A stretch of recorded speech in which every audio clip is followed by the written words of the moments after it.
And he'll be coming to us all the way from Florida. First. Well, hello and welcome to the stream. We're going to do a little bit of Dreamland. Philadelphia once again. It is Linda Howe, home once again in Philadelphia. Linda, good evening. Hi, Art. Hi, how's everything? Well, it's been spring today, and I think there's some hope of getting out of all this water and winter that everybody's been coping with, and that's a good step. Well, everybody in California has the same wish with regard to water. That's right. And remember back in September, I announced that my book, Glimpses of Other Realities, was going to be carried by Barnes & Noble? Yes. Well, dozens of our Dreamland listeners called in frustration to tell me the book wasn't in the Barnes & Noble system then, as I was told it would be. Recently, however, I had the pleasure of walking into a large Barnes & Noble bookstore in Philadelphia and discovering copies of Glimpses displayed on a shelf. So the book is finally and officially in the Barnes & Noble stores system, and to our Dreamland listeners, if you can't find a shelf copy, all you have to do is order to the computer system. My goal in doing the books and documentaries has been to share with as large a general audience as possible the difficult and complex information about non-human interaction on our planet. So I'm grateful for this larger bookstore connection, and hope all our listeners will encourage Barnes & Noble to keep carrying books like Glimpses as we try to deal with this difficult subject. Hey, Linda, I'm curious, how does it feel to go to a big bookstore and see your own books sitting there? Well, it was so, to use the phrase, it made my heart sing, because I don't think anybody could possibly know how difficult the last 15 years of my life have been, because I have chosen to explore these subjects. I'm certain that's true. But I mean, to see your own work there in a major bookstore must have been a serious thrill. It was, it is, and I hope our listeners will continue to call on Barnes & Noble and their other bookstores, because the more that people ask for books like Glimpses of Other Realities and Alien Harvest, the more we'll be able to sustain keeping those books in these bookstores. Sure.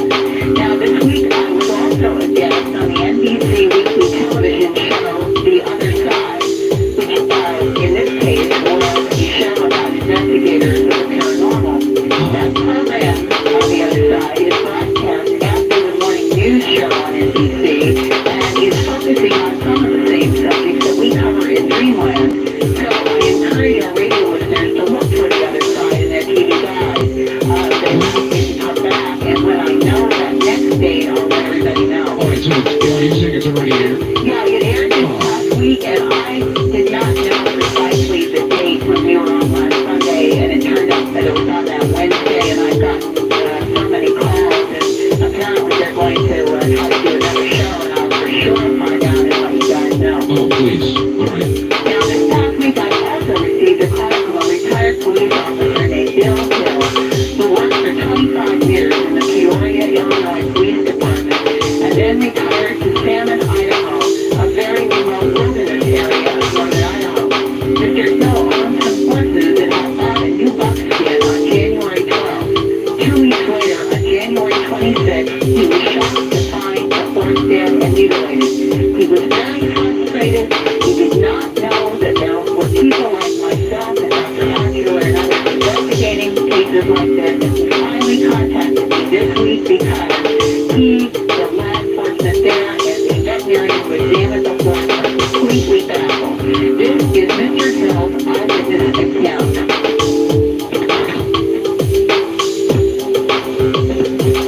I saw the horse lying there. I saw a marked wound in the side of his neck.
the outside layer of the skin off there. So my first impression when I saw the hole was that somebody shot it from the highway, and he's a buckskin horse in elk color.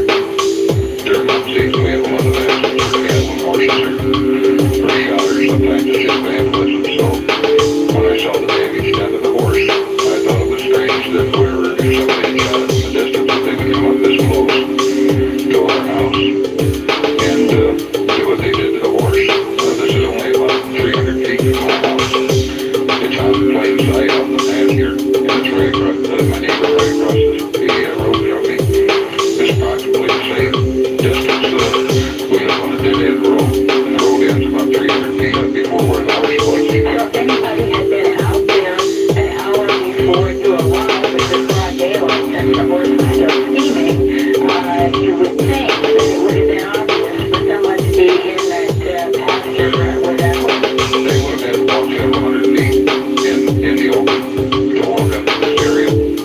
And if anybody would have been in our house or if the neighbors would have seen it, why it would have been obvious. And they obviously spent some time down there skinning it and to take the skin off of it for the job that they did. So we made a big circle around the area where the horse was. We walked into the neighbor's pasture between the highway and our place was the highway about 500-600 feet away. And we made a big loop all the way around. We walked down into the pasture behind us, and we found no tracks, no evidence where anybody had been on the property at all. It probably had been snowing maybe an hour or 2 hours. There was a couple inches of snow on the ground. It was a wet snow. And the way that the blood was steaming coming out of the hole in the neck, it appeared very warm. The snow was still melting on the horse. When I looked at it, I didn't really realize it until I went to the sheriff's office and got the pictures of it today. There was snow underneath the horse, and there was snow in places where the horse couldn't have been laying there. It snowed over in there, and had been snow on the ground where the horse was laying down. It was pretty obvious that he died right where he dropped. But the only wound that we could see was the hole in the neck. And then removal of the hide. Was the removal of the hide. So my first thought was that it had been shot in the neck, and that it was taken to a veterinarian here, and they cut it off to examine it. And they x-rayed it, they could find no bullet fragments or body from shotgun shell or anything inside it. The veterinarian that autopsy that said that she never seen anything like it. It definitely wasn't a gunshot wound. It only went into the neck about 2 to 3 inches.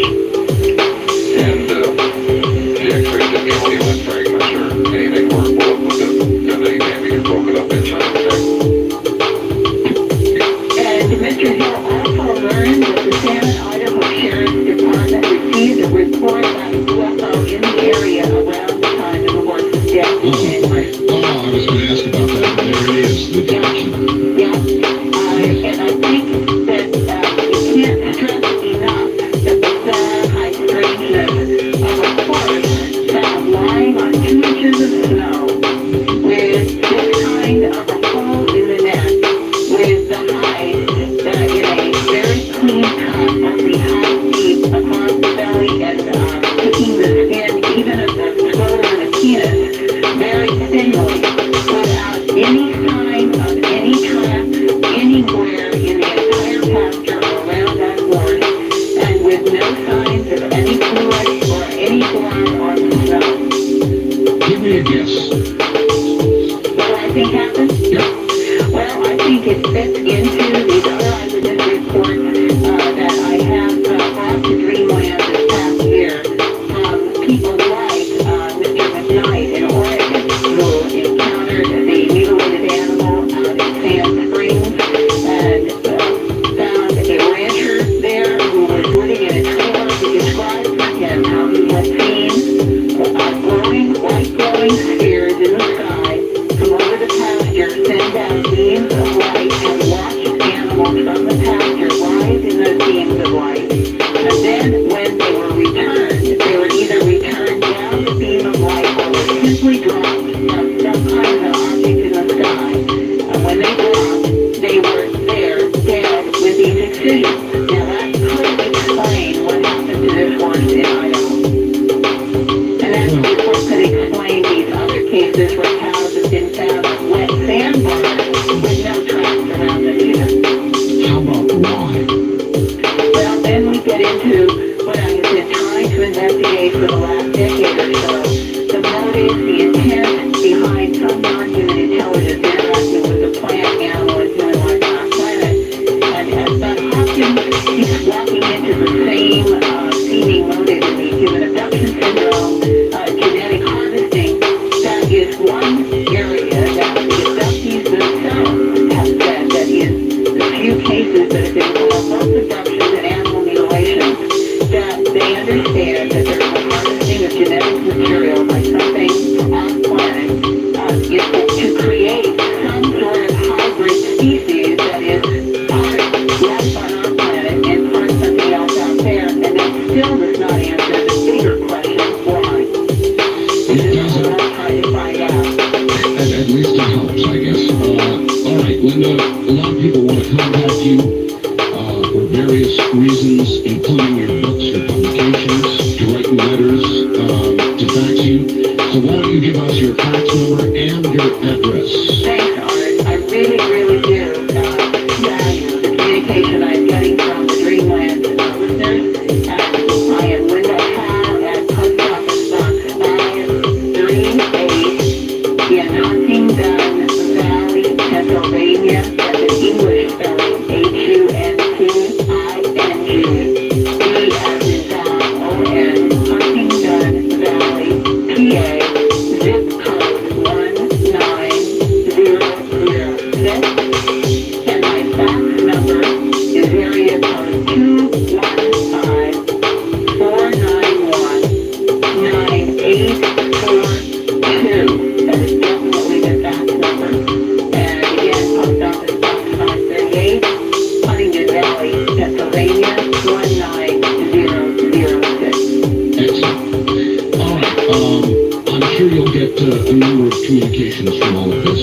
Once again, fascinating. Thank you, Linda. Next week, Philadelphia. Yeah, I am going to be in Philadelphia this month before till the end of the month, and then I'm going to be going to Tennessee, and I'll be doing reports from there, so I'll let you know. I will be here next Sunday, and I agree with you that the forbidden history of man, which is what I think we're dealing with, is going to be one of the continually emerging subjects over the next few years. My guess is well. Great. Thank you, Linda. Thank you. Take care. Linda Howe. Actually, it's the hidden history of the human race. But my guess is by the time we're done, we'll find out it is forbidden as well, as in forbidden knowledge. Michael Cremo, or is it Cremo? We'll find out in just a second. Has written a book called The Hidden History of the Human Race. And basically, I think he was going to suggest that our history as a human species is not as the scientists would have us believe. Perhaps not even close. He is a research associate with Bhakti Vedanta, which is an institute that specializes in the history and philosophy of science. His persistent investigation during the 8 years of writing his widely acclaimed Forbidden Archaeology has documented a major scientific cover-up. He's currently researching the companion volume to Forbidden Archaeology entitled The Descent of Man Revisited. It is a startling new explanation of human origins. So let's go, I believe, all the way to Florida and say hello, Michael. I'm going to be cautious here and just say, Michael, how do we pronounce your last name properly, Michael? Cremo. That's right. So I had it right the first time. Very good. Michael, it's a very provocative title, The Hidden History of the Human Race. How wrong do we have it about our origins? Well, if you listen to the current scientific establishment, they will tell you that human beings like you and I have only been on this planet for about 100,000 years. Right. And before that, you would have more ape-like ancestors. But what I did was look into the entire history of archaeology and anthropology, look at every discovery that's ever been made over the past 100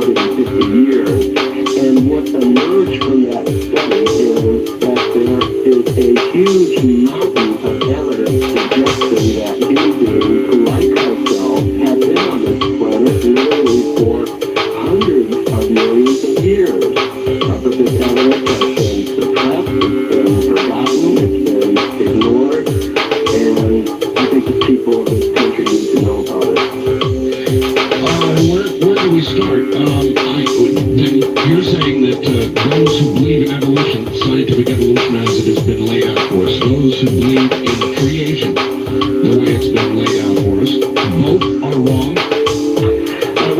That's right.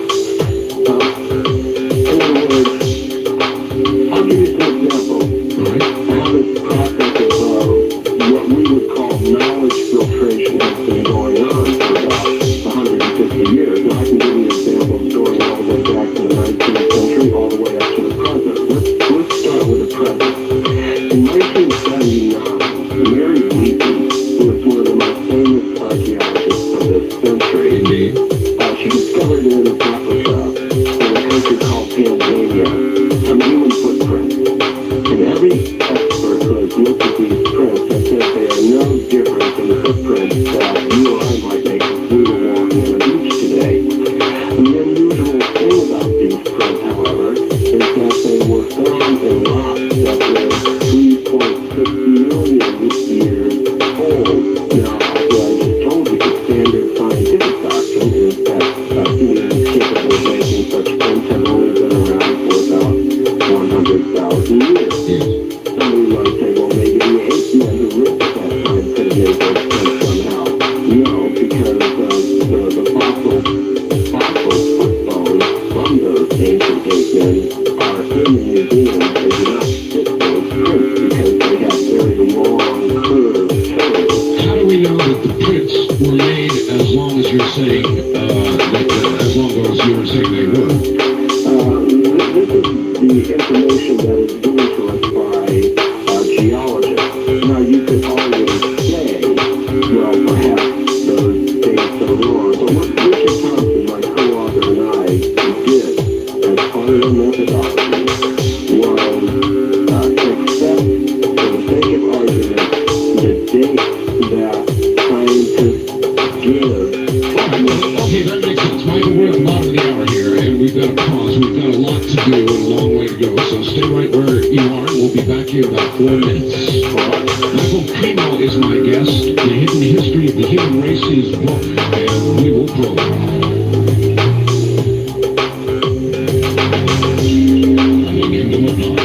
You're hearing Greenland with Art Bell. To participate in the program, call toll-free 1-800-618-8255. 1-800-618-8255. First-time callers, area code 702-727-1222.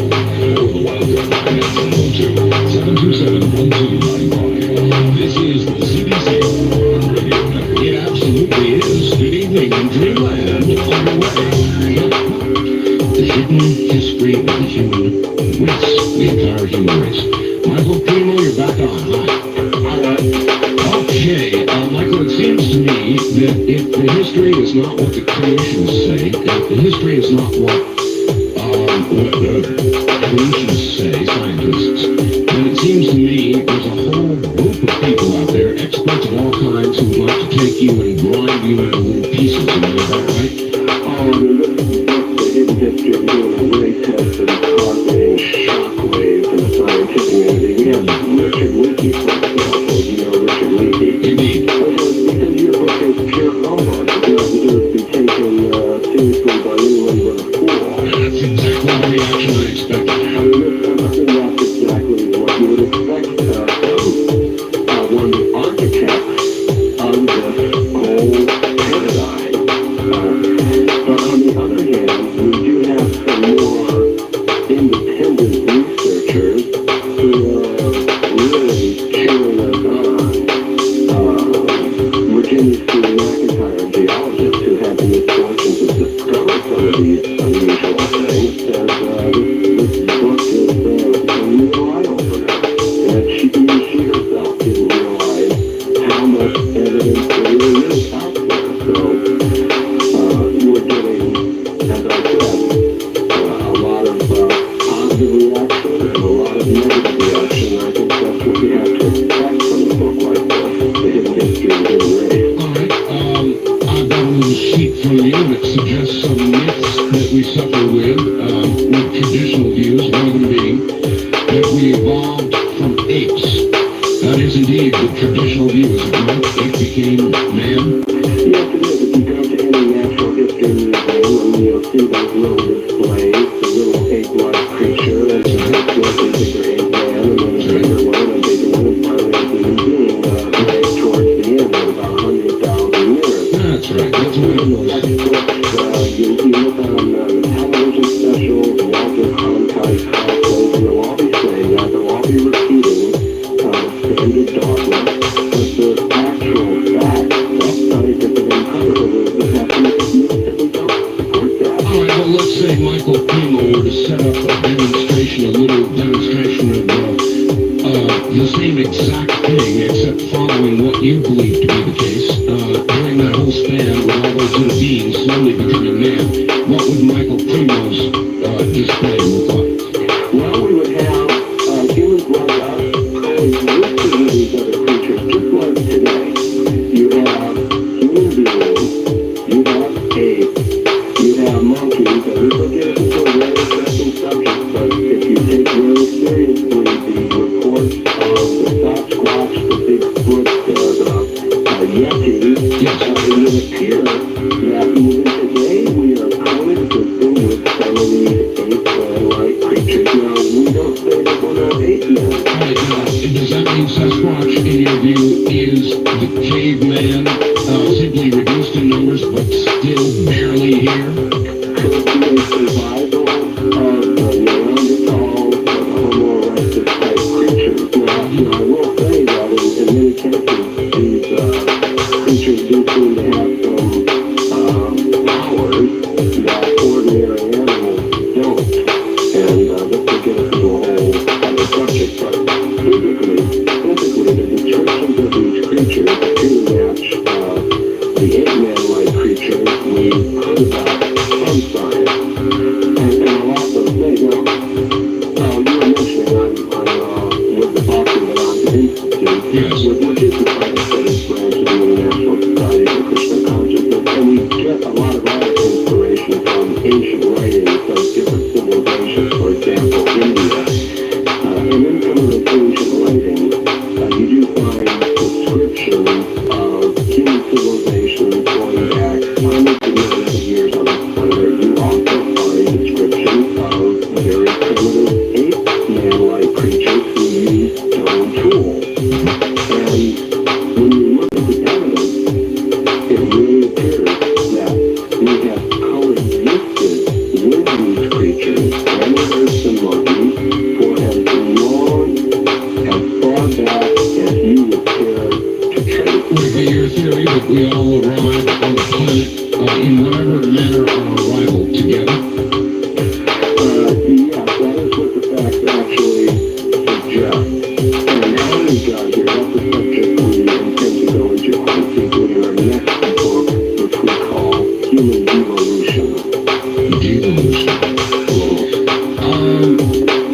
In what manner do you suggest we got here? If we all arrived at the same time, how long ago? Well, here's an interesting fact. The oldest artifact that we record in our book is 2.8 billion years old. Billion with a B? I'm sorry, billion with a B? Billion with a B. This is a grooved metallic sphere that was found in South Africa by miners. They're mining near a town called Potostar in South Africa, a mineral called pyrophylite. And when the miners go into these deposits, they're finding perfectly round metal spheres. And this metal is very hard. It's so hard that you can't even scratch it with a steel point, which means it's about as hard as diamond. And one of these spheres in particular had 3 parallel grooves going around its equator, and no one has come up with a natural explanation for how these things could have been formed. Now, a lot of them are kept in a natural history museum in a little town called Klerksdorp in South Africa, and the Rolf Marx, who is the curator there, sent us some photographs of these objects, which you can see some in our book. But the mineral deposits in which these things are found, in which the miners found them, are over 2 billion years old. Now,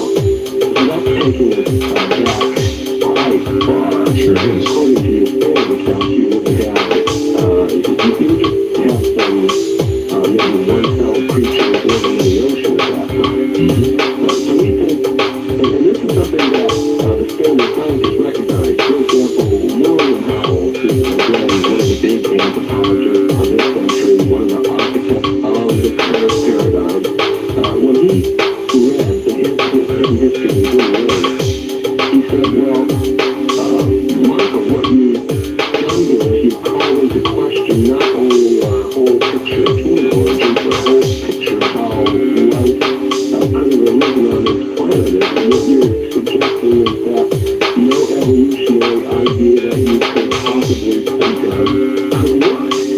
And that's a fact. So where we're headed is towards some kind of extraterrestrial.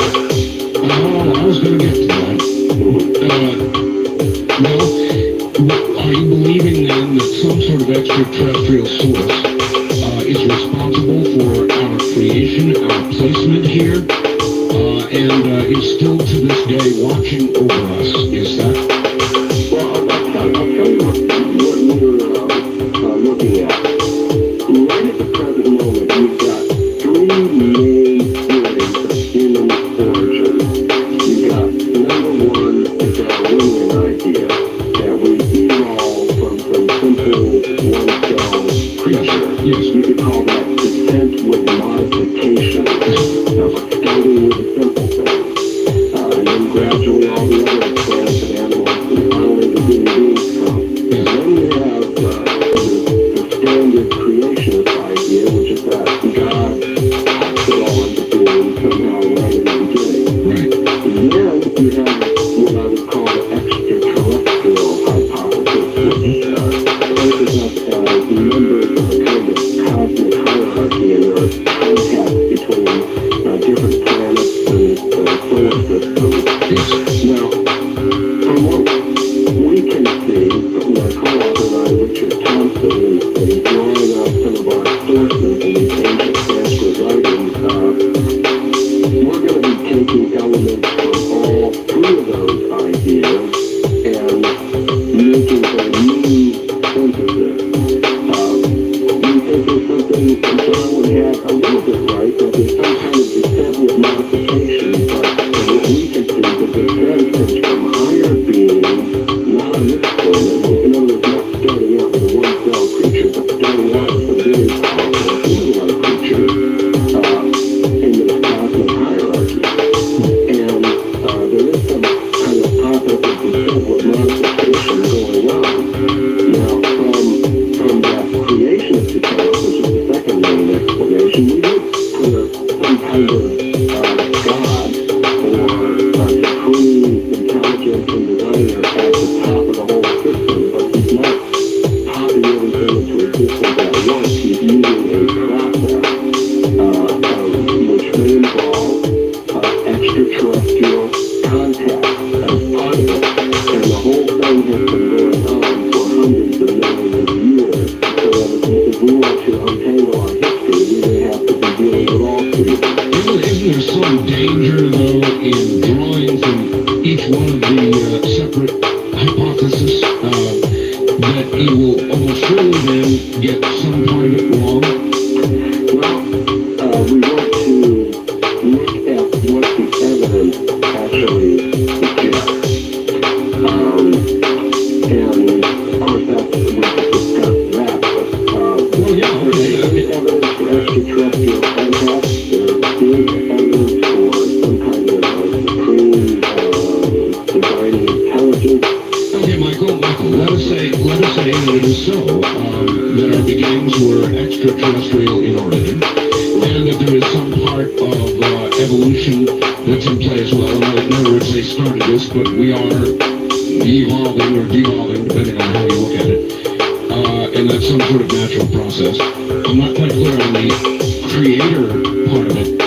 In other words, you feel there was some sort of creator even beyond our extraterrestrial In a higher spiritual dimension, starting the whole thing off. Right. And this supreme intelligent being would be the source of what we would call a cosmic hierarchy of beings. Which if you look at what people have thought and taught down through history, they pretty much have this hierarchy where you have human beings on the terrestrial level, more powerful type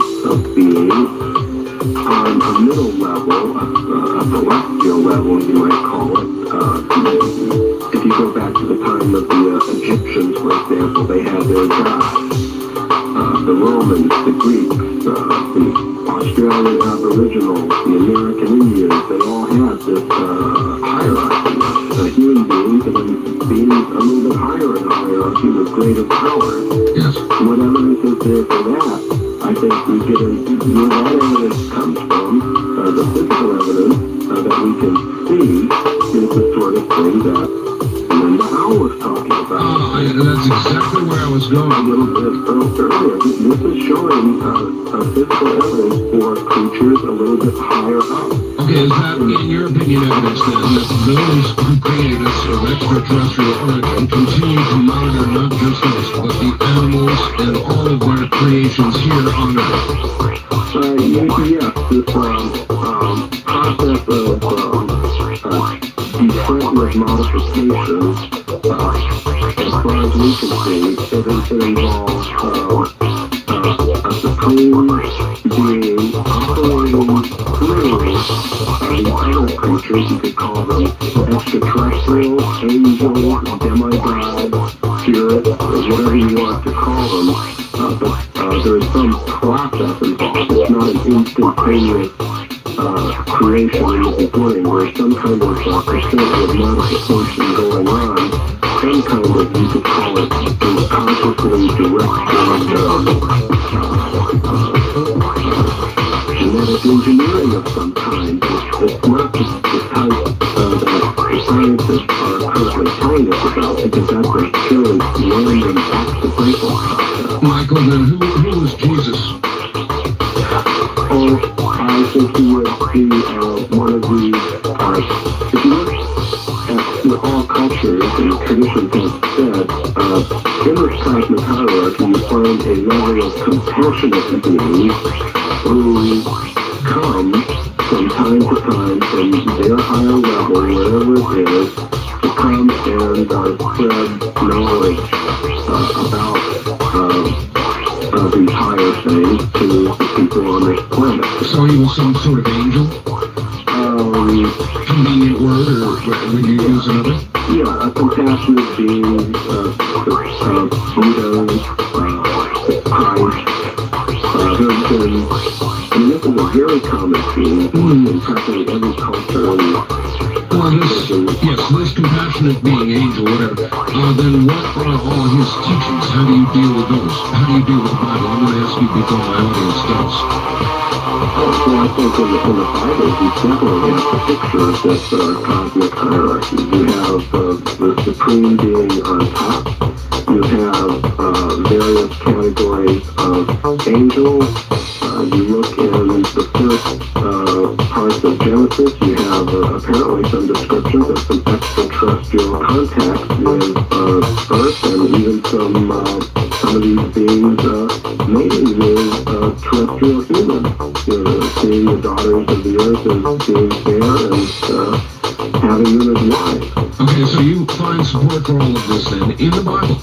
Oh, and not just in the Bible. As I said, if you look through the Jewish Kabbalah, you will also find this cosmic hierarchy. You'll find it in the ancient Sanskrit writings of India. If you look at the Egyptians, the Aztecs, the American Indians, the Australian Aboriginal, you will see basically the same pattern. And I think this is very significant that all of these people in different times, in different places, talking about the same pattern, the same cosmic hierarchy. What that tends to suggest is that they are contemplating something real, and they may be contemplating it from slightly different perspectives, but they're looking at the same thing, it would appear to me. Well, how could they have gotten it that wrong? I mean, Jesus viewed himself the Son of God. Oh, Son of God is, that's fine. That's fine? Yeah. I think he would have said, we're all sons of God. Of course, he's a very special one, being given so much power to teach about these things on this planet. Well, I'm sure there are a lot of people who would sort of take you on. I mean, an awful lot of what's in the Bible is very specific and would not at all jive with Michael Cremo, right? Oh, I'm sure there are those who are who will want to take a view like that. I'm sure there are others who will be able to appreciate the similarities between what you might find in one book of knowledge and another. All right, Michael, do species come and go? In other words, do we have species that, in effect, exit the Earth, as it is said dinosaurs have done? I think you argue with that, don't you? From what it appears to us, if you look at various sources, be it physical evidence, writings of different ancient civilizations, it would appear that no species really goes extinct. It will always be existing somewhere, either on this planet or perhaps some other part of the universe. You did mention the dinosaurs, and it's quite interesting that although the standard scientific doctrine is that these creatures are extinct, there are people even today, some very competent researchers who say they appear to still be living in some parts of this planet. Where? For example, there's the sightings of dinosaur-like creatures in Africa, in the Congo region. There's quite a deep body of literature about that. Not very well known, but you have, for example, some French researchers have published a very massive book about these sightings. All right, we're going to hold it right there, Michael. We're at the top of the hour, and we will soon get the telephone lines open. And I feel as though I had to have a special dinosaur line just in case anybody's got a line on a dinosaur out there. Fascinating. He suggests indeed they have been spotted possibly in the Congo. I had no idea. All right, we're going to break here at the top of the hour.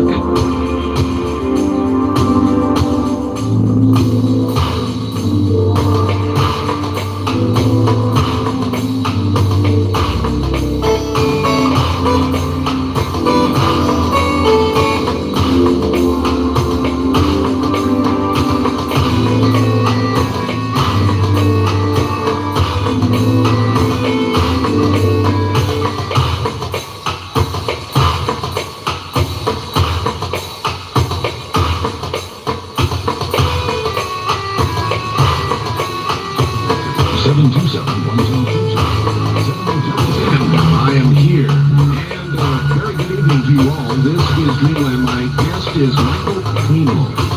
Michael has an intriguing theory, or actually he feels it's a lot more than theory, and we're going to get to some of the evidence here shortly.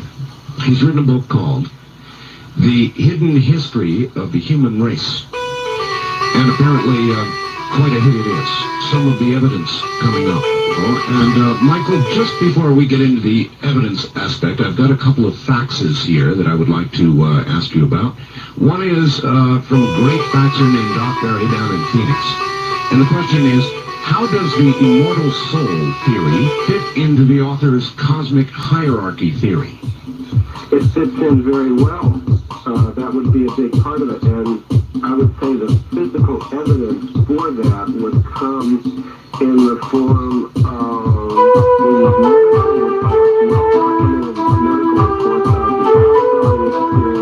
the near-death experiences, and also transmigration or reincarnation memories, such as those studied by Dr. Ian Stevenson, who's a psychiatrist at the University of Virginia. He studied thousands of cases of small children who report past life memories. Now, children, they can't go to the library and make up a very elaborate past life story. These children tend to report very ordinary past lives, and he's been able to document the previous incarnation of these children in hundreds of cases. I too find children to be very credible in these areas. All right, I hate to rush you, but we've got to do that. Is it possible that life has been brought to this planet numerous times, and like plants on, we keep dying ETs. Our sponsors, ETs I guess, may not want to waste a perfectly good planet and have continued to recycle this place for millions of years. Good theory? Well, the part, I don't know that I can agree with every detail of it, but the first part that was mentioned, that we've got multiple origins on this planet, we didn't come just one, it's an ongoing process.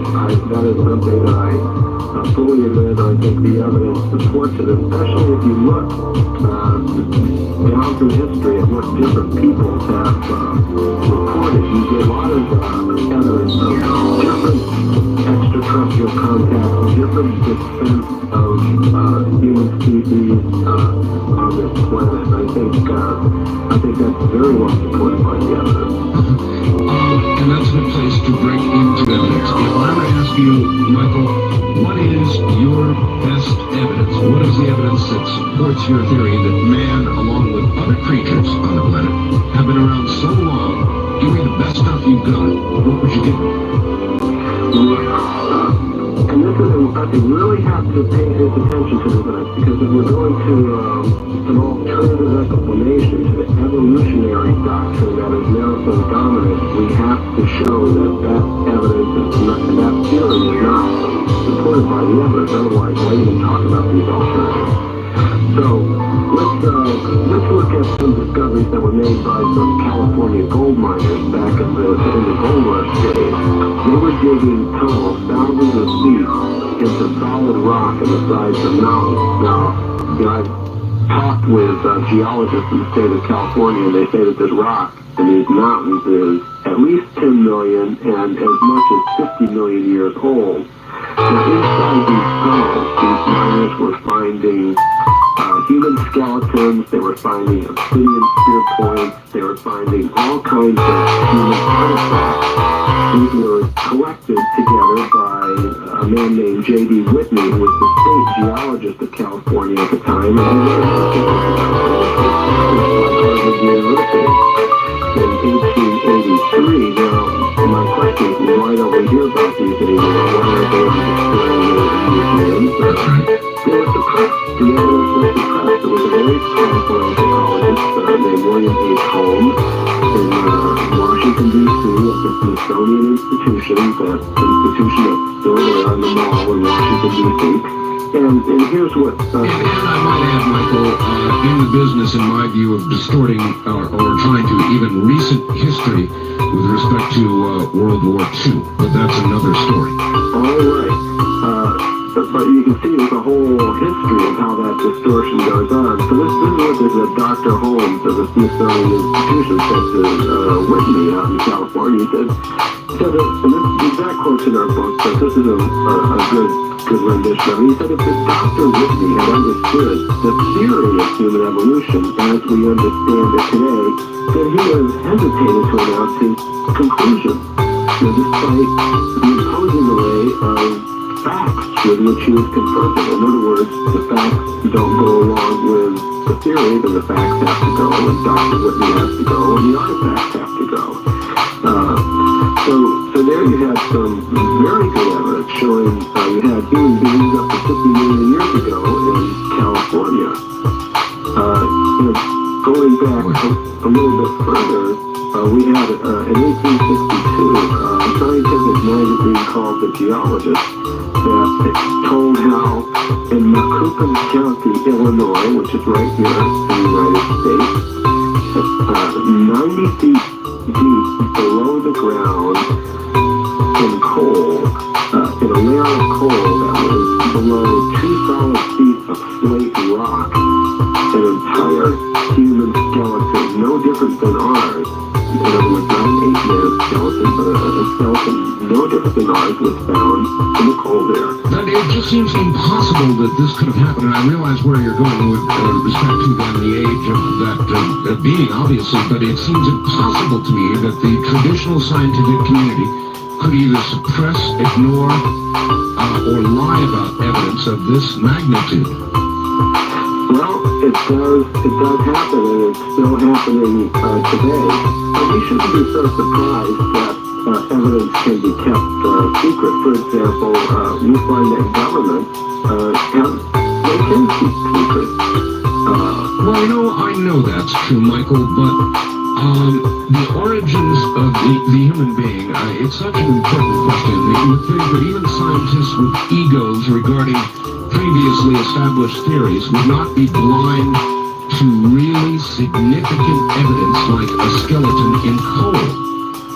Now, how are they able to just dismiss, and how can they call themselves scientists if they do?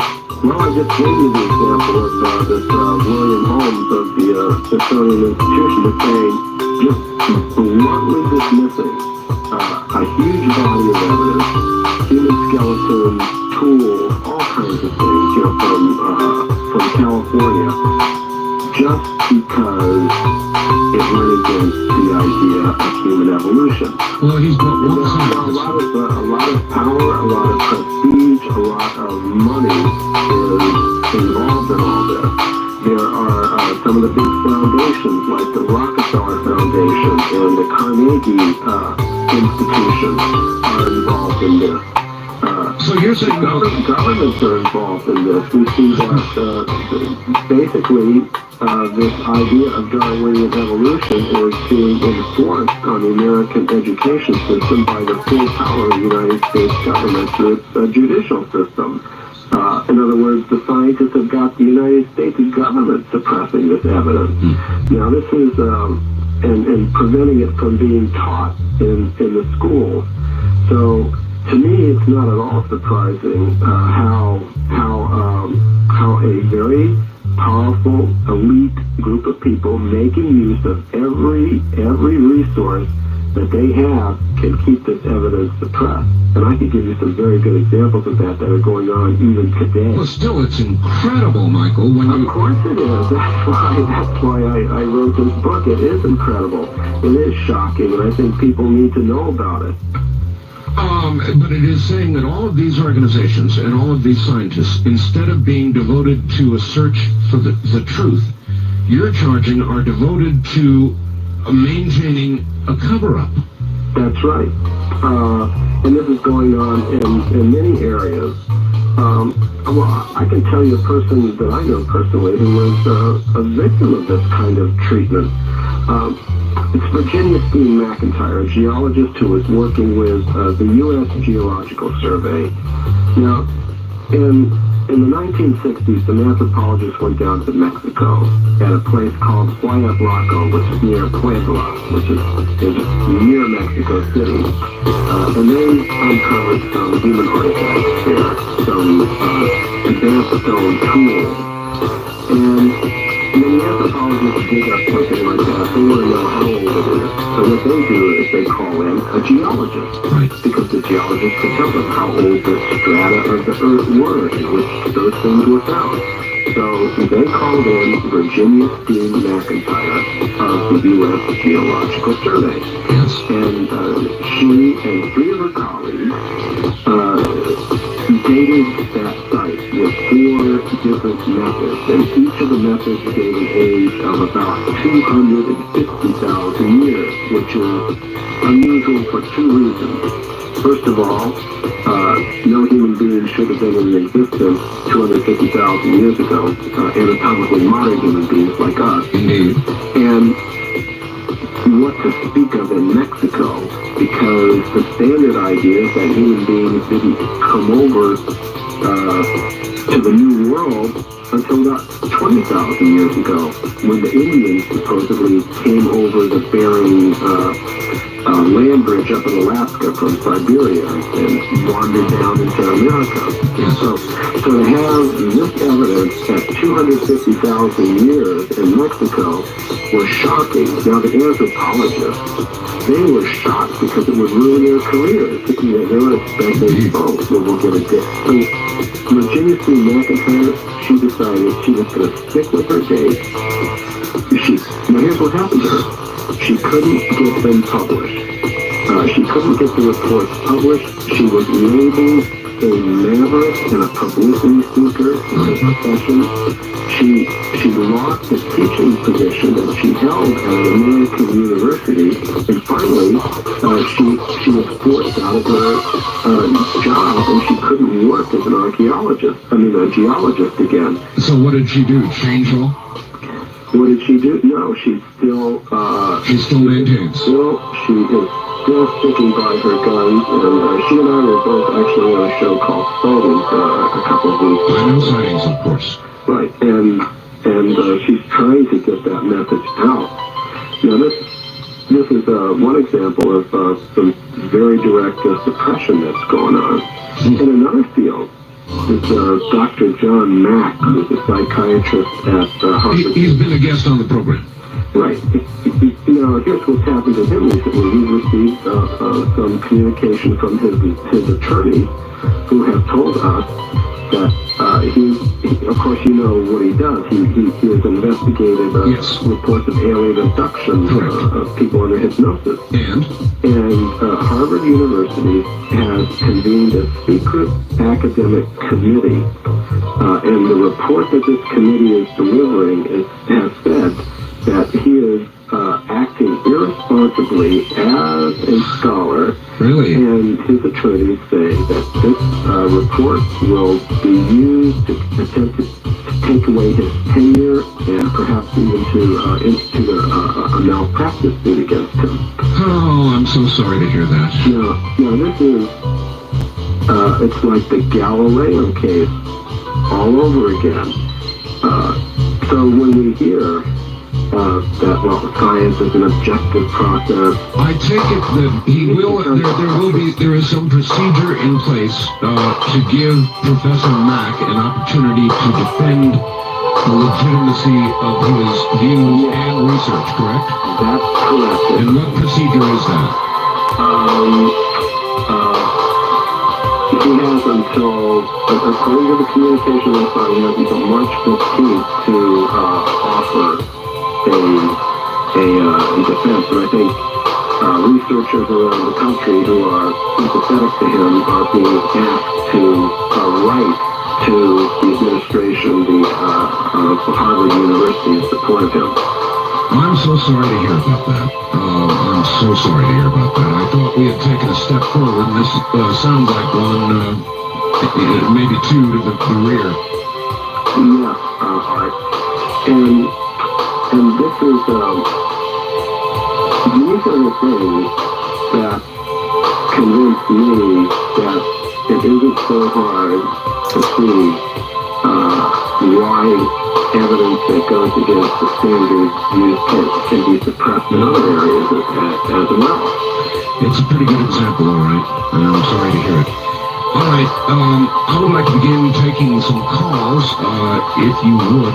Well, that's really shocking news about Professor Mack. But when did you get that news? This arrived in the mail a couple of months ago here at our offices, and it was directed to my co-author, Richard Thompson, who is the author of a book called Alien Identities, which deals with UFO questions. Mm-hmm.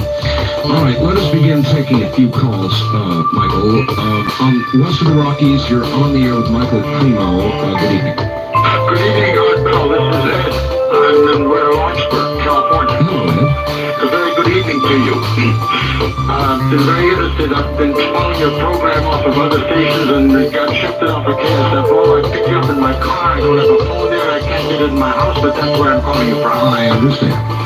My friend, I have something that perhaps you'll laugh. But about a year ago, I came across a series of books beginning in 1982, published by a credentialed person in Southern California who is a transcriber. The astounding thing about it is, and I'm shaken to even tell you this because I don't expect it to be believed, but there has been in print now since 1991 something called The New Revelation of the Lord Jesus Christ. It is 760-odd pages in quote. It's not a China job. All right, can you give us a brief idea of what it is about? Yes, sir. It starts with the premise that the spiritual progression in what is known as the multiverse, universe, planet Earth, everywhere, is now such that a direct revelation can be put into plain English instead of the language of correspondences that is used in the Bible. Because at that time humanity and much else was in its infancy and had to be told, like, don't touch this radiator, it was or else, and no explanations. The astounding thing is that it sets forth, in quotes as I say. Gotta hurry here. Yeah, it sets forth the whole history of the human race, of humanity in general, its place, the extent and degree to which our guesswork has been nothing much more than that. And it confirms that we are a splice job and probably 9th or 10th or 15th one down the line. All right, are you aware of this, Michael? I've heard similar things. I'm not aware of that exact book, no. All right. Well, all I can say is you should, sir, share the source with us. We're at the bottom of the hour. So please feel free to share the source, fax or write to me. Let me know how to get hold of it, and we will do some investigation. That's all I can promise. Michael Cremo is my guest. The Hidden History of the Human Race, his book. We'll be right back. Now, Michael Cremo. Michael, here is yet another fax. Your guest's theory on the origin of man is nearly identical to the descriptions by Randolph Winters in his book on the Pleiadians. That's from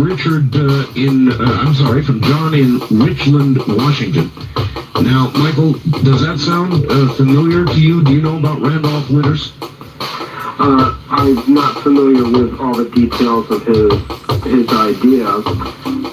What I will say is, I think one of the characteristics of what I'm presenting is that it is not unique. As I said, it's something that you will find mentioned in channeled communications. You will find it mentioned in this idea of the cosmic hierarchy. In, as I said, practically every cultural and spiritual tradition that's ever existed. How much credibility do you give to channelers, Michael? Well, it all depends.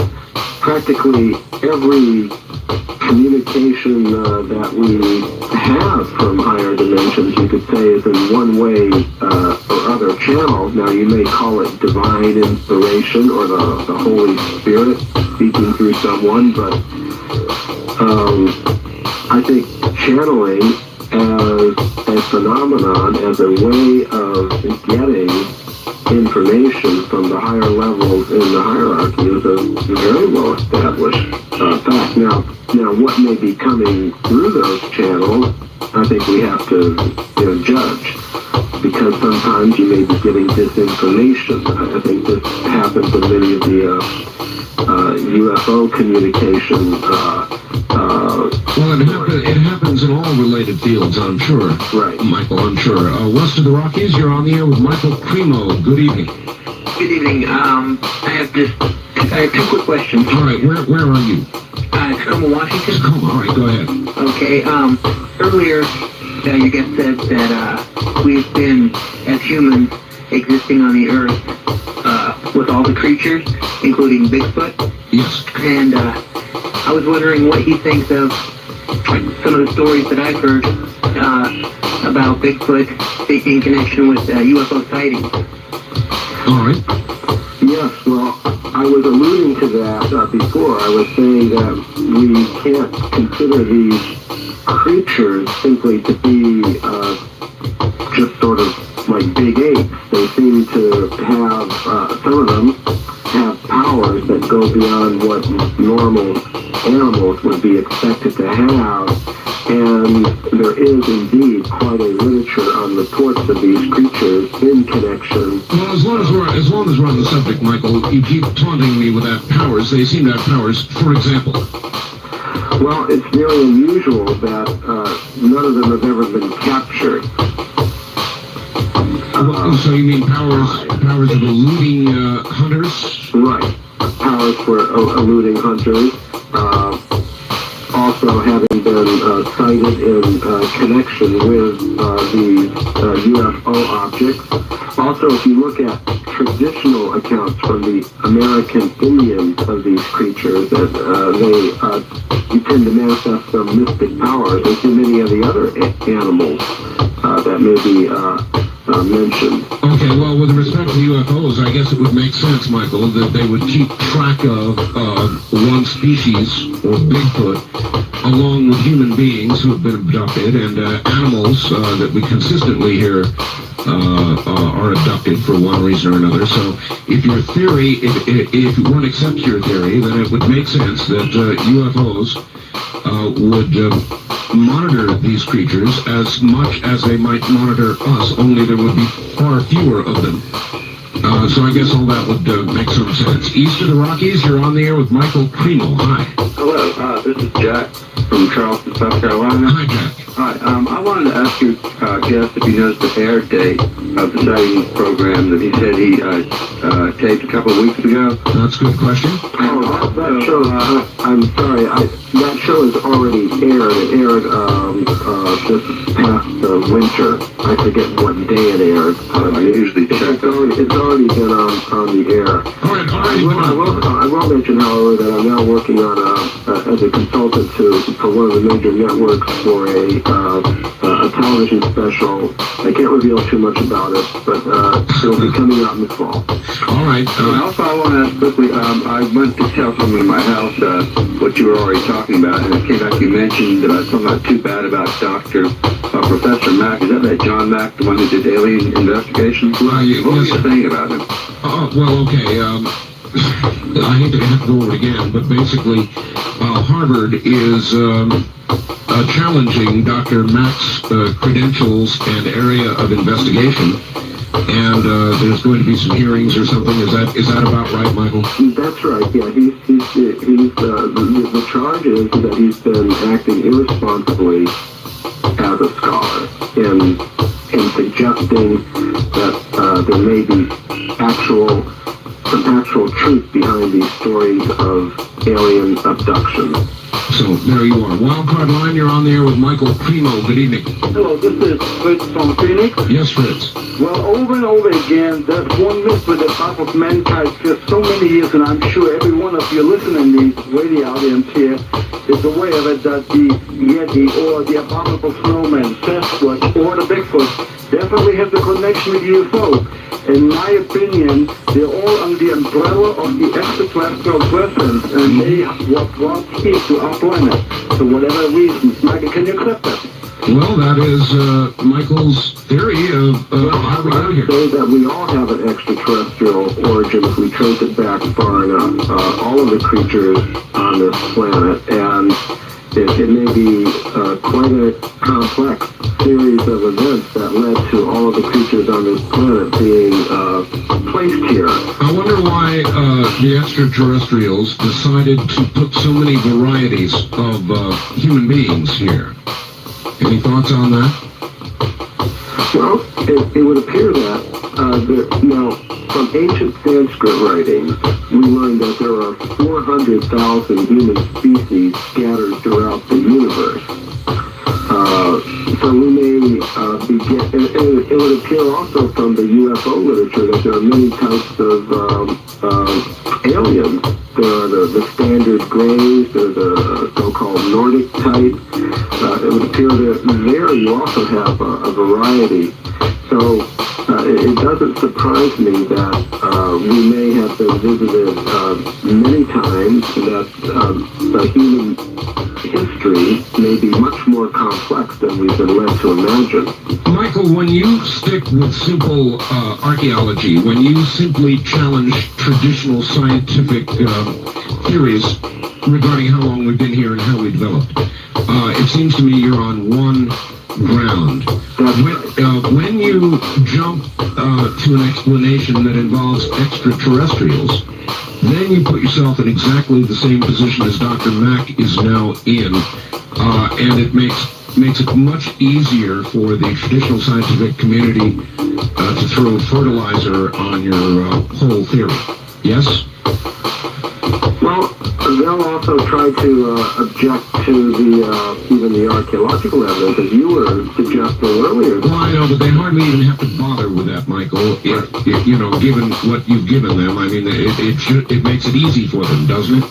Well, I think there's another whole area of knowledge suppression going on, and that has to do with anything connected with the paranormal or the extraterrestrial or That's true. supernatural, whatever you want to call it. Well, that's what I'm saying. And I think now what I want to do is directly confront the scientific community on those points, and I don't think I'm alone in this. We're seeing, for example, you have in existence today an international society for the study of subtle energy medicine, which is composed of about 1,200 medical professionals and biologists that are looking at subtle healing and subtle energies. In other words, if we're going to have an alternative explanation of human origins, the first thing that we have to show is that there is more to the human essence than can be explained by chemistry, biochemistry. Indeed, it's a very good point. Yes, sure.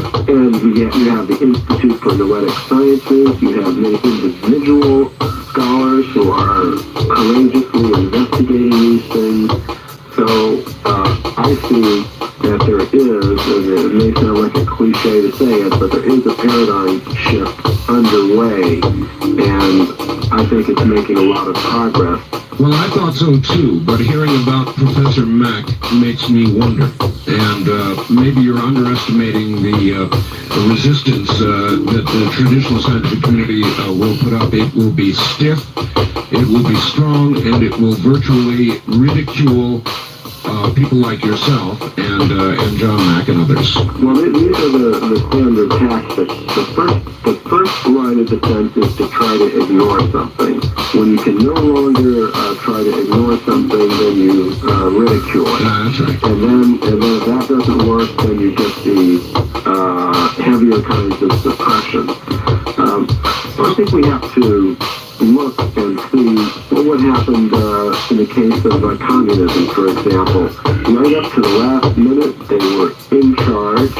They were still in charge, but there was so much going on underground and around the sides that eventually the system collapsed, even though right at the last minute. So you're saying traditional science will collapse the way communism did, all at once, nearly with no warning. Boom, boom, the fences come down. Is that right? Because there are so many people who do not believe in it anymore. There are so many cracks in the consensus. There are so many independent scholars investigating these things and and as I said, so many organized attempts by scholars who are a little bit more independent to investigate these subjects. So I think the combined weight of that will eventually bring about a collapse of the current consensus. All right, it's only been around for about 200 or 300 years. I understand. All right, Michael, let's stay with the phones here. East of the Rockies, you're on the air with Michael Primo. Hi. Hello? Hello. Where are you, sir? Sarasota, Florida. Excellent. Go ahead, you're on the air. Okay, what comes to my mind, I admit I missed about half an hour of your show here, but I'm thinking about a photograph I saw that claims to be a sandal print with a crest trilobite underneath, which predates most life forms on this planet by several million years. Yes, sir. What you're talking about is the Meister footprint discovered by Robert Meister in Utah. And my co-author, Richard Thompson, went and visited Mr. Meister. He's no longer living, but at the time he was living. And we obtained photographs, our own photographs of those footprints. Now, those footprints were discovered in Cambrian shale in Utah. And that rock in which those sandal prints were found is roughly 600 million years old. And as I've pointed out several times, according to what the scientific elite will tell us today, human beings like us have only been around on this planet about 100,000 years. As a matter of fact, 600 million years ago, they would say there was no life. Something was wearing shoes. On the surface of the Earth at all. Maybe there would have been some marine creatures, just life in the ocean. Michael, what about Those things are there, and we did a computer analysis of them. We found that the shape of that print did not deviate in the slightest from a modern human shoe print. Michael, what about the possibility that print was somehow put in that older rock in more recent times? How do you discount that possibility? Well, from the testimony of First Lady, who said he was a rock collector, and he was going through an area with one of those little geologist picks, and he was breaking open. He was looking for trilobite. So he was returning those little fossils of these little shellfish. Sure. And he was breaking open solid pieces of this rock. So it was not something that somebody could carve into a rock like that. Okay, I got you. Yeah. East of the Rockies, you're on the air with Michael Primo. Hi, where are you calling from, please? This is David Wichita. Hello there. I wondered if Michael had heard about the age of the Sphinx being at least 10,000 years old, and that some evidence in the Purnas, the ancient Indian writings, say that it's about 100,000 years old. All right, the Sphinx. I'm very familiar with that. You're talking about the work of Dr. Robert Schoch, who is a geologist at Boston University. He analyzed the Sphinx, the weathering of the Sphinx, and determined that it was far older, many thousands of years older than current Egyptologists would say. And here's I'll tell you about how this knowledge suppression factor operates.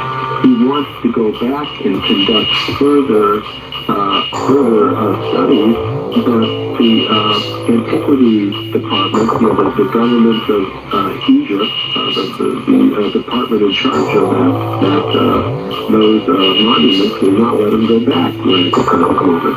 Now, the Egyptians themselves, if you look at the ancient Egyptian writings themselves, they have a list of pharaohs going back 400,000 years.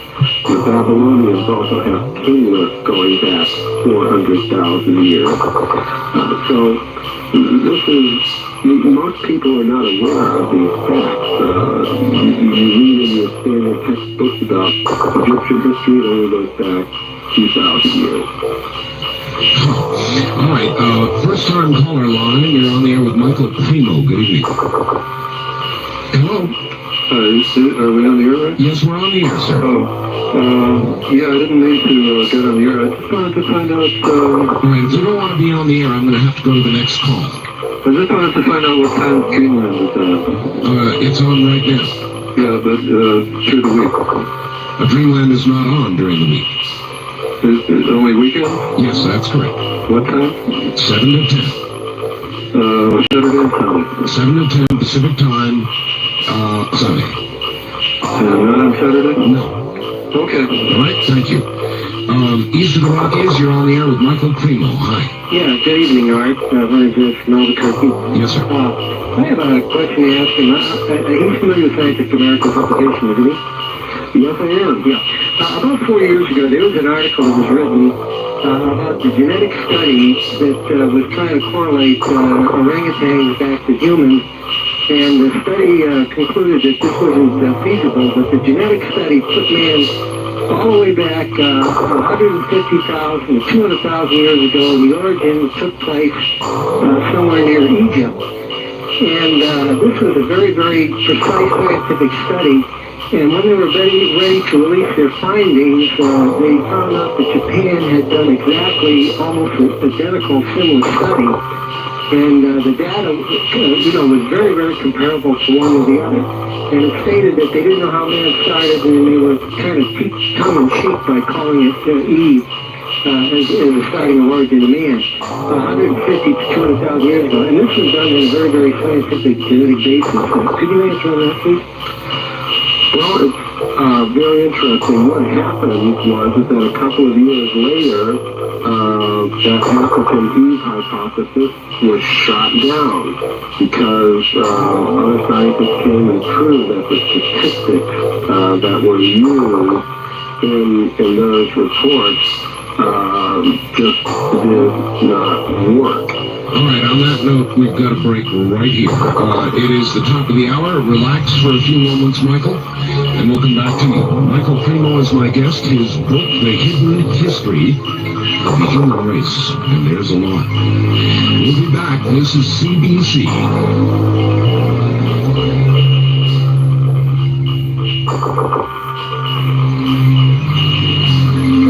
Kingdom of Love. We continue with your calls on Dreamland with Art Bell. Call Art now toll free at 1-800-618-8255. 1-800-618-TALK. First time callers area code 702-727-1222. 702-727-1222. Or the wildcard line at area code 702-727-1295. 727-1295. In the 702 area code. Now again, here's Art Bell. The listeners to my regular weeknight program no doubt will appreciate this. Art, after listening to you and your guest and given our warlike disposition not to get along with each other, could Earth be your Dahmer Island? Fred Coco, yeah, sure it could, Fred. Dahmer Island is sort of an invention of mine, a place where criminals would be taken. Obviously, his theory that all of Earth is some sort of Dahmer Island, that we are prisoners from some other place or time. One never knows. Let me begin this hour. We're going to take care of our commercial content here. The Seatrain Company. So, now, Art, could you ask your guest if he's heard about the rock that was found in Death Valley by some rockhounds that, when cut in half, contained a ceramic diode? The rock was dated somewhere around 500,000 years ago. Michael? I've heard about it. I haven't been able to get any very detailed information about that. The clear implication of that would be either alien technology or technology once before developed by man, long forgotten, and now, of course, full circle. But it would suggest one of those two.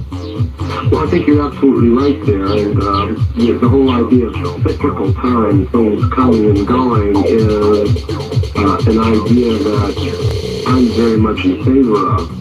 Actually, if you look at Aristotle, back at the time of the Greeks, he had the same idea. He said the great inventions of human civilization have been made time and time and time again in the course of cyclical time. Yes, you don't find that to be in competition with your hypothesis? Not at all. As a matter of fact, it tends to match up with it. What we find, if you look at the entire history of archaeology and anthropology, is that you've got a very bewildering mixture of advanced artifacts and simple things, human bones and ape-man-like bones, all mixed up going back hundreds of millions of years. And this is really what you would predict if there were a kind of cyclical pattern to this whole process that we're involved in. All right, back to the phones. On the wildcard line, you're on the air with Michael Primo. Hi.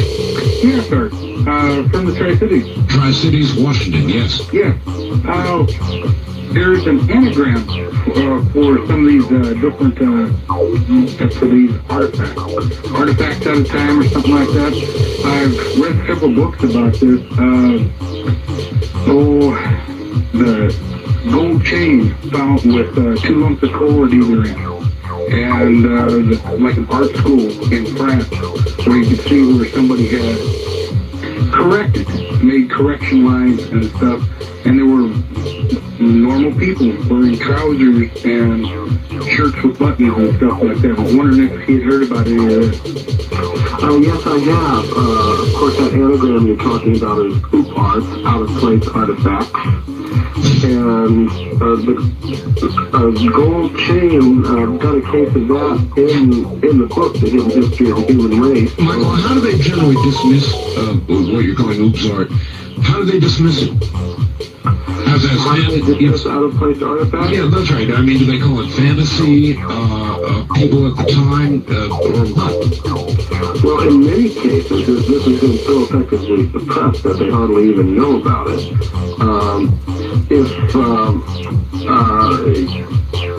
Usually, they were trying to say it's a hoax, it's intrusive, somehow or other, it's slipped down from some higher level down to some lower level, which is why in our book, Hidden History of the Human Race, we tend to concentrate on cases that are very well documented and where all these possible counter-explanations are dealt with. All right, look, it really sounds like it's worth a read, and you haven't done it, so I will ask you to do it. Plug your book. How do people get a copy of The Hidden History of the Human Race?